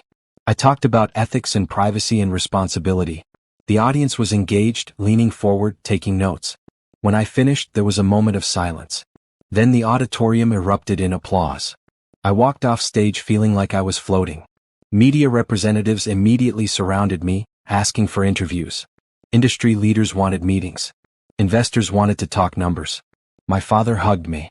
You were perfect. Absolutely perfect. That afternoon, the news coverage started. Articles calling me the hidden heir who emerged as a tech visionary. Stories about my divorce and how I had built a company while dealing with betrayal. Photos of me on stage looking confident and powerful. My phone blew up with messages from old friends I had lost touch with during my marriage. People congratulating me. People asking to reconnect. And one text from an unknown number: "You were incredible today. Congratulations. Gabriel." I smiled at that one. Gabriel had gotten my number from building security. It should have felt invasive, but somehow it just felt sweet. "Thank you," I texted back. "Coffee tomorrow?" "Definitely." That evening, my father hosted a celebration at the penthouse. The executive team came. My development team came. People I had worked with before my marriage came. It felt like a homecoming. As I stood looking out at the city, someone joined me at the window. It was Linda from the board. "You proved us all wrong," she said. "I proved Gerald wrong," I corrected with a smile. "You believed in me from the start." "True. But even I did not expect this level of success." "You did not just meet expectations, Natalie. You exceeded them." "Thank you. That means a lot." "What is next for you? With the product launched and your divorce finalized, what do you want?" I thought about that question. What did I want? "I want to keep building," I said. "I want to prove that success and ethics can coexist. I want to show people that you do not have to sacrifice your values to win." "That is a good goal," Linda said. "I think you will achieve it." Later that night, after everyone left, I sat with my father in the quiet penthouse. "Did you ever imagine this is where we would end up?" I asked. "I always knew you would do something extraordinary," he said. "I just hoped you would figure it out before wasting too much time on people who did not deserve you." "I figured it out," I said. Finally. My phone buzzed with a news alert. Brandon Patterson, former tech entrepreneur, files bankruptcy after failed business venture. I read the headline without emotion. Brandon had made his choices. He had chosen the affair over the marriage. He had chosen to use my money instead of building something sustainable. He had chosen short-term pleasure over long-term success. Now he was living with those choices. I deleted the notification and put my phone away. Brandon was part of my past. He was not part of my future. Tomorrow I would meet Gabriel for coffee. Next week I would start planning the next phase of our AI platform. Next month I would speak at another conference. I was building a life I was proud of. A life that was completely mine. And that felt better than any revenge I could have planned. 2 weeks after my keynote presentation, Brandon showed up at Thompson Industries again. This time, security called me before removing him. "He is asking to see you," the guard said over the phone. "Says it is urgent." "Tell him I am not available," I said. "And if he comes back, we will file a restraining order." "Understood, Miss Thompson." I hung up and tried to focus on work, but I was shaken. The divorce was finalized. Brandon had no legal reason to contact me. What could he possibly want? That evening, Patricia called. Brandon's lawyer contacted me. He wants to appeal the divorce settlement. Appeal it? On what grounds? He claims you manipulated him during the marriage by hiding your wealth. He says if he had known about your money, he would have made different decisions.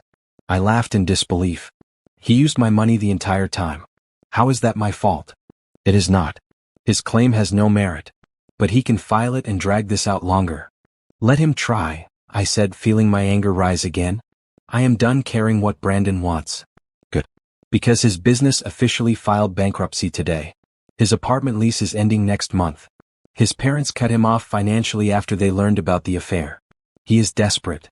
None of that is my problem. I agree. But desperate people do stupid things. Be careful. I promised I would be careful, but I was not worried. Brandon was an annoyance, not a threat. The next morning, I met Gabriel at the coffee shop he had recommended. It was small and cozy, with exposed brick and comfortable chairs. Gabriel was already there, reading a book on architecture. "Hey," I said, sliding into the chair across from him. He looked up and smiled. "Hey yourself. How does it feel to be famous?" "Strange," I admitted. "I spent 5 years hiding who I was. Now everyone knows. It is an adjustment. I saw your presentation online. It was impressive. You are really good at what you do." "Thank you." "How is the renovation going?" "Almost done. Should be finished next week. Then I move on to my next project." "Where is your next project?" "Austin. 6-month contract to design a new campus for a tech company." I felt a strange disappointment. "That is exciting." "It is. But I will miss this city." He paused. "I will miss the coffee here." I smiled. Just the coffee? Well, the coffee and the conversations. His eyes were warm. I have enjoyed getting to know you, Natalie. I have enjoyed getting to know you too, I said honestly. We talked for 2 hours about everything and nothing. Gabriel made me laugh. He listened when I talked about work stress. He shared stories about his own career struggles. It felt easy, natural, like we had known each other much longer than a few weeks. As we were leaving, Gabriel said, I know you just went through a divorce. I know you are focused on your career. But if you ever want to have dinner or see a movie or just talk, I would really like that. I looked at him, considering. I was not ready for a relationship. But I was ready for whatever this was. Friendship with potential. I would like that too, I said. We exchanged numbers and I drove back to the office feeling lighter. That afternoon, Terrence knocked on my door. Natalie, we have a problem. What kind of problem? Someone leaked our proprietary code online. Competitors have access to our platform foundation. My stomach dropped. How is that possible? We have strict security protocols. I am running a trace now to see where it came from. But this is bad. Really bad. I called an emergency meeting with the development team. We traced the leak to an external device that had accessed our system 3 weeks ago. Who had access? I asked. Terrence pulled up the logs. Only team members and one guest login. What guest login? He looked uncomfortable. Someone requested building access to meet with you. They were given temporary Wi-Fi access for 1 hour. The leak happened during that window. Who requested the access? Terrence pulled up the request form. The name made my blood run cold. Brandon Patterson. He was here 3 weeks ago? I asked. Security says he showed up claiming to be your husband. They called your office but you were in a meeting. Your assistant told them to let him wait in the lobby and gave him guest Wi-Fi access. He left after an hour when you did not come down. I closed my eyes. Brandon had stolen our code. He had accessed our secure system and leaked it to competitors. Call our lawyer, I said. This is corporate espionage. Within an hour, Patricia and our corporate legal team were in the office. We compiled evidence showing the leak came from Brandon's access. This is criminal, Patricia said. He can go to prison for this. Will pressing charges hurt our product launch? I asked. It might delay things while the investigation happens. But you have grounds to sue him civilly for damages as well. I thought about it. Pursuing Brandon legally would keep him in my life longer. It would mean more court dates, more lawyers, more stress. But he had stolen from my company. He had tried to sabotage my success because he could not handle his own failure. File charges, I said. Civil and criminal. I want him held accountable. The news broke 2 days later. Tech CEO's ex-husband arrested for corporate espionage. The media had a field day. They painted Brandon as a jealous ex trying to destroy his former wife's success. They called him pathetic and desperate. I felt nothing but sadness. Not for Brandon, but for the man I thought he was when I married him. That man never existed. He was always this person underneath. Brandon was arraigned and released on bail. His parents hired him a lawyer, but even they were disgusted by what he had done. Patricia kept me updated on his attempts to contact me. He tried to send a letter to your office. We sent it back unopened. He called my office 17 times yesterday. I blocked his number. What does he want? To explain. To apologize. To beg you to drop the charges. The usual desperation. I am not dropping anything. Good. He made his choice. Now he faces the consequences. A week later, Simone tried to contact me again. She showed up at the coffee shop where Gabriel and I had been meeting. Natalie, please, she said when she saw me. We need to talk about Brandon. No, we do not, I said, standing to leave. He is spiraling. He keeps calling me.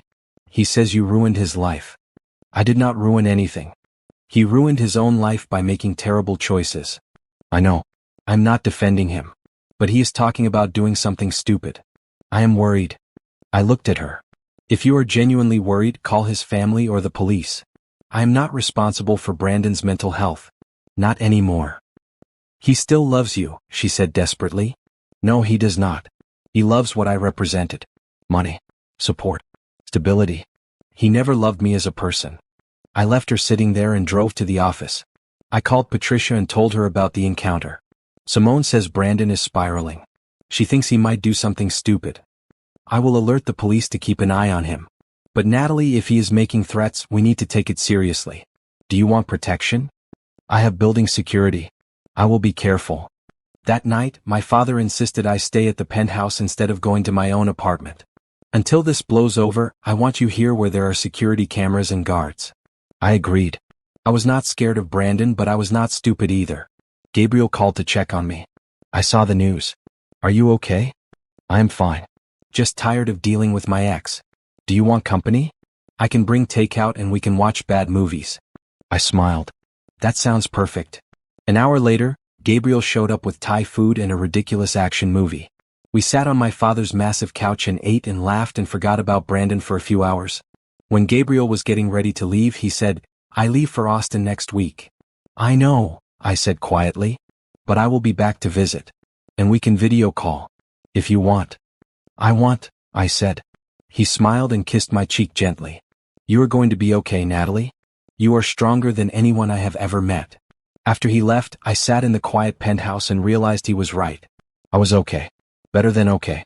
Brandon could spiral. He could make threats. He could try to sabotage my company. None of it would stop me from moving forward. I had already won. Not by destroying him, but by building something better without him. 3 months after Brandon's arrest, his criminal trial concluded. He was found guilty of corporate espionage and sentenced to 18 months in prison, followed by probation. The judge was not sympathetic to his claims that he was driven by desperation. You made a calculated decision to steal proprietary information, the judge said.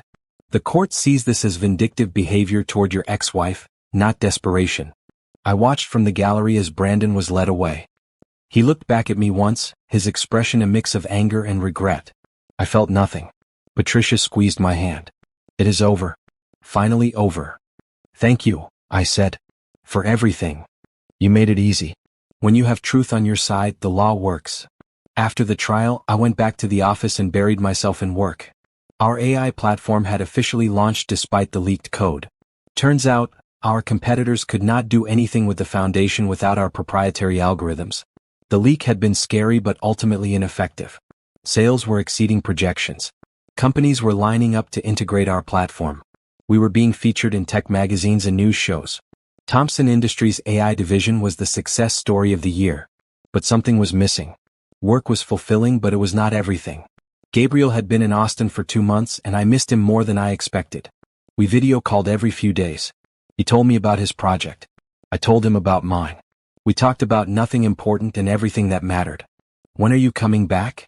I asked during one call. My contract ends next month. Then I have a week off before starting a project here in the city. Here in the city? My heart jumped. Yeah. I turned down 2 other offers because I wanted to be home.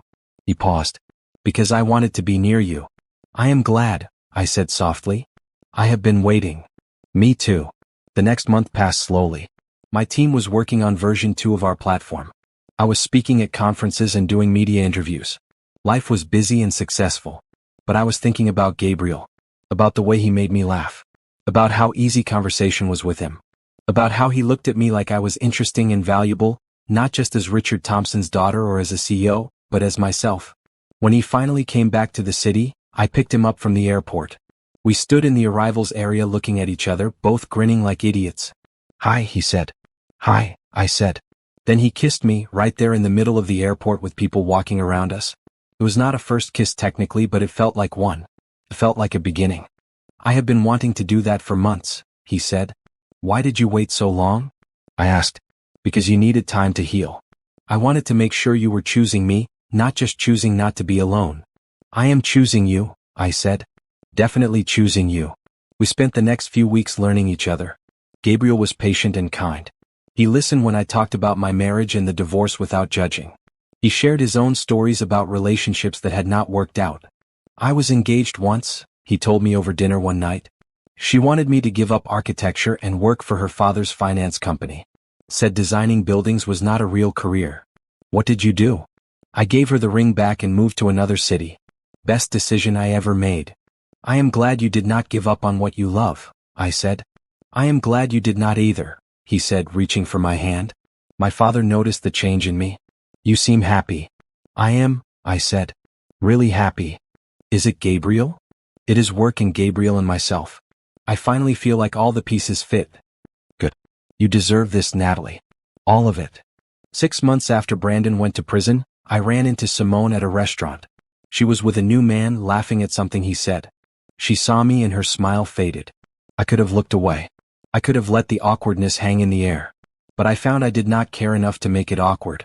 I nodded politely and went back to my dinner with Gabriel. Was that her? Gabriel asked quietly. Yeah. But it does not matter anymore. And it truly did not. Simone was part of a past that no longer had power over me. Brandon was in prison paying for his crimes. I was building a life I was proud of with someone who valued me completely. A few weeks later, I was giving a lecture at Stanford, my old business school. Students asked me about success and failure and how to balance ambition with ethics. At the end, a young woman raised her hand. How did you come back from your divorce? How did you rebuild? I thought about the question. I stopped trying to be small. I stopped hiding who I was to make someone else comfortable. I built something that mattered to me, not what someone else wanted me to build. And I let myself be loved by someone who actually saw me. The room was quiet. Then the students applauded. After the lecture, several students came up to talk to me. One woman said, "Thank you. I have been making myself smaller for my boyfriend. You made me realize I need to stop." "You do," I said gently. "Never shrink yourself for someone else's comfort. Find someone who celebrates your full self." As I drove back to the city, I called Gabriel. "What are you doing tonight?" "I was going to work on some designs." "Why?" "Come over instead. I want to cook dinner for you." "You cook?" "I used to. I stopped because Brandon said my cooking was just okay. But I think I am actually pretty good." Gabriel laughed. "I will be there in an hour. And I already know your cooking is going to be amazing." That night, I made pasta from scratch while Gabriel sat at the counter telling me about his day. We ate and talked and laughed. It felt natural and right. Later, as we sat on the couch watching a movie, Gabriel said, "I love you, you know." I looked at him. "I love you too." "Too soon." "No," I said, kissing him. Perfect timing. We fell asleep on the couch together, tangled up in each other, and I realized something important. This was what love was supposed to feel like. Easy. Supportive. Equal. Brandon had never been my equal. He had always been taking from me while giving very little back. Gabriel gave as much as I did. He supported my ambitions while pursuing his own. He celebrated my success without feeling threatened. This was partnership. This was what I deserved all along. 1 year after my keynote presentation, Thomson Industries hosted our own product launch party. The AI division had grown to 50 employees. Our platform was being used by major companies worldwide. We had revolutionized the industry exactly as I had promised the board. The party was at the same venue where Brandon had launched his company. I chose it deliberately. I was reclaiming this space, replacing bad memories with good ones. My team was there. My father was there. Gabriel was by my side looking proud. Reporters and industry leaders filled the room. This time I was the one giving the speech. I stood at the podium and looked out at the crowd. 1 year ago, I had stood in a similar crowd watching my husband celebrate his success while planning to leave his wife. Now I was the one celebrating, and I had earned every bit of it. "Thank you all for coming," I said. 1 year ago, I stood in a room like this and realized my life was not what I thought it was. That moment changed everything. It forced me to decide who I wanted to be. I paused, looking at Gabriel, who smiled at me encouragingly. I chose to be myself. Completely, fully, unapologetically myself. I stopped hiding. I stopped shrinking. I built something I believe in with people I respect. And tonight, we celebrate not just a product launch, but a journey of becoming. The room applauded. I continued talking about the new features we were launching, the partnerships we had formed, the future we were building. After the speech, people surrounded me with congratulations and questions. Media wanted interviews. Investors wanted meetings. It was overwhelming and wonderful. During a quiet moment, I stepped outside for air. The night was cool and clear. I looked up at the stars and felt grateful. Gabriel found me there. "You were incredible in there." "Thank you for being here," I said. "Always." He wrapped his arms around me. "You know what I realized?" "What?" "You did not get revenge on Brandon. You just became so successful that he became irrelevant. That is better than any revenge." I smiled. "You're right. Revenge would have meant I was still thinking about him. This way, I barely remember he exists." "Do you ever wonder what happened to him?" "Not really. Patricia mentioned he got out of prison a few months ago. He is working some regular job and living with his parents. But honestly, I do not care. His story is not part of mine anymore." We stood there in comfortable silence, watching the city lights. Then Gabriel said, "Move in with me." I turned to look at him. What? I found a great apartment. Too big for one person. Perfect for two. Move in with me. Gabriel, we have only been together officially for 6 months. I know. But I also know I want to wake up next to you every morning. I know I want to come home to you every night. I know you are it for me, Natalie. So why wait? I looked at this man who had been patient with me, who supported my healing, who loved me without trying to change me. And I realized he was right. Why wait? Okay, I said. Let's do it. He grinned and kissed me. Really? Really? But I have one condition. Anything. I pay half of everything. Equal partners in all things. Deal. We went back inside to the party hand in hand. My father saw us and smiled knowingly. You two look happy, he said. We are, I said. Gabriel asked me to move in with him. And you said yes, I hope? I said yes. My father hugged Gabriel. Take care of my daughter. Always, sir. As the party wound down, I stood with Gabriel and my father looking out at the crowd. These were my people. My team. My supporters. My future. Remember when you told me I would do something extraordinary? I said to my father. I remember. I think I am doing it. You absolutely are, sweetheart. I am so proud of you. 3 months later, Gabriel and I moved into our apartment together. It was modern and bright with space for both of us to work and live. We filled it with furniture we chose together, art we both loved, and memories we were building. I was cooking dinner one evening when my phone buzzed with a news alert.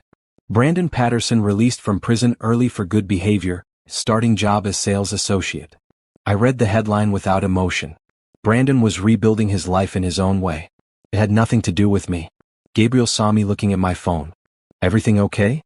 Yeah, I said, deleting the notification. Just old news. That weekend we went furniture shopping. As we were loading a new bookshelf into Gabriel's truck, I saw someone at a coffee shop across the street. It was Brandon. He looked older, tired, but he was laughing with someone. He seemed okay. Not happy exactly, but surviving. He did not see me, and I did not go over to talk to him. Instead, I got in the truck with Gabriel and we drove home to our apartment. Our life. Our future. You saw him, did not you? Gabriel asked as we were driving. Yeah, I said. He looked okay. I am glad. Really? Really? I do not need him to suffer. I just needed him to be out of my life. And he is. That night, as we built the bookshelf together, Gabriel said, You know what I love about us? What? We are both whole people building something together. Not two broken people trying to fix each other. He was right. I was not with Gabriel because I needed to be rescued or because I was afraid to be alone. I was with him because he made my good life even better. 6 months after that, I was at another industry conference giving another keynote speech. This time, Gabriel was in the audience. So was my father. So was my entire team. I talked about ethical AI. About building businesses that valued people over profits. About staying true to yourself even when it would be easier to compromise. After the speech, a young woman approached me. Thank you for your presentation. I am in an MBA program and writing my thesis on women in tech. Would you be willing to be interviewed? Of course, I said. What is your thesis about? About how women can succeed without sacrificing their values or identities. You are a perfect example. As she walked away, I thought about who I was a year ago. Hiding my identity. Shrinking myself. Supporting a man who was betraying me. Now I was standing in front of thousands of people being my full self. I was successful and ethical. I was in love with someone who respected me. I was happy. That evening, Gabriel cooked dinner for me at our apartment. We ate on the balcony watching the sunset. I have something to tell you, he said. What? I got offered a job to design a new museum. It is a 5-year project right here in the city. My biggest project ever. Gabriel, that is amazing. I hugged him. There is more. The museum wants it to be innovative and sustainable. They asked if I knew anyone who could help integrate AI into the building design. I told them I knew the perfect person. I laughed. Are you asking me to work with you? I am. What do you say? Want to build something together? I looked at this man I loved. This partner who supported me and challenged me and made me better. This person who saw me completely and loved what he saw. Yes, I said. Let's build something incredible. As we sat there planning our future project, my phone buzzed. It was a message from Patricia. Brandon filed paperwork to legally change his last name. He is trying to move on with his life. I showed the message to Gabriel. He is finally letting go. Are you okay with that? I am more than okay with it. I hope he finds peace. I hope he learns from his mistakes. I hope he becomes a better person. That is very mature of you. I am not being mature. I am being free. Holding anger at Brandon would mean he still had power over me. Letting go means I won. That night, I stood on our balcony looking at the city lights. Everything was different now. My career. My relationship. My sense of self. I had discovered my husband's affair at his company launch before revealing my billionaire heir secret. That discovery had destroyed my marriage but revealed my true self. I was Natalie Thompson. CEO. Innovator. Partner. Daughter. Woman who knew her worth. And I was finally, completely, genuinely happy. The revenge I got was not against Brandon. It was not about destroying him or making him suffer. The revenge was building a life so good that he became irrelevant to my happiness. I won not by fighting him but by becoming my best self without him. And that felt better than any revenge I could have planned.